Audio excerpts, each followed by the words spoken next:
Today we're using the Milan watercolor paints. I've got my cold press watercolor paper taped down with some tape, and I'm just going to use these lovely orangey kind of brown colors. So I've got a medium-sized brush and we are just going to put down some color. So making some round shapes and then putting some lines on the page, trying to be random and putting them across there. Moving on to using a burnt umber colour, another line coming down the page, and just letting those colours sort of merge into each other as they touch each other. I'm leaving some white space, some negative space on the page because we're going to utilise that. We are actually going to do some stitching into that negative space. So it's just a series of lines going across the page to add some colour. So I thought it'd be nice to add some nice glitzy kind of colour. So I've got this bronze metallic watercolour paint. And again, I'm just going to put some lines across the paint that we've already put down. And then I'm just going to edge some of those bands of colour. So put some bands down and across and around all of those lovely, lovely marks. So throughout this piece, we're going to stick with these lovely warm kind of colours, but you might want to swap it up and have some different colours. It doesn't really matter, you just choose the colours that you like and go with that. So I've grabbed some black paint in a squeegee bottle and I'm just going to make some marks on here, so sort of going around in a bit of a circle there. The paint underneath is still wet. You can see where the paint is sort of like merging into each other at the top there, and then just doing another swirl that goes around. So I've let all that paint dry and I've picked up this bradawl and I'm just adding some holes into the page because that's where we're going to stitch. So I'm put one hole in the corner and then going around the edges there. So it's going to be sort of like a fanned out shape when we do the stitching, and you'll see that become apparent when I actually start stitching onto here the shape that I'm trying to make.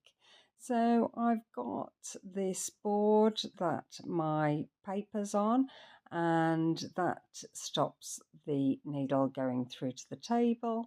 And then when I've finished doing all that needlework, I am peeling off this tape so that I can get to the back of the page so I can start doing some stitching.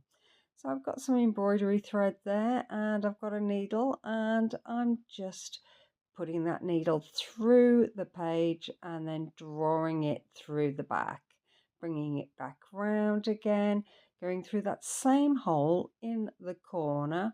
So you see there's a corner hole, pushing that needle through, bringing it up through another hole, and it's making that fan kind of shape there. So I've chosen thread that's a very similar colour to the paint that I've used, and I think that looks quite nice, but you might want to go for a black. That might look quite good because you have got those black markings on there, so that would look quite striking and give it a bit of a different look. So continuing and threading through to the back with my thread.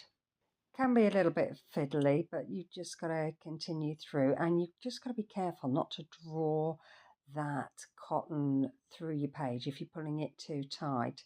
You want it taut, but you don't want to pull that thread through, so just a gentle tug as you're pulling that through. The watercolour paper that I'm using is 300 grams, so it's quite good quality, and that helps with not pulling that thread through the page. I think if you had thinner paper, you could struggle with that and you might actually tear as you're putting that needle through. The holes that I've made with the bradawl are slightly smaller than the needle, so when I'm actually pushing the needle through the eye of the needle, I am sort of like it's making the hole bigger as I pull it through there.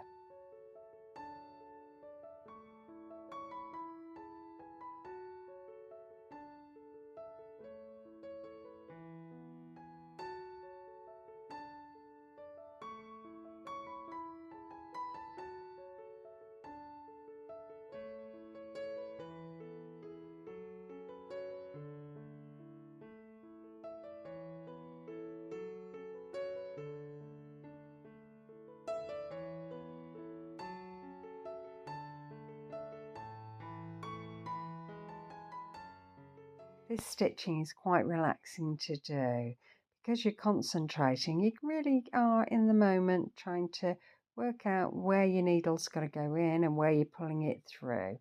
So it really centers you.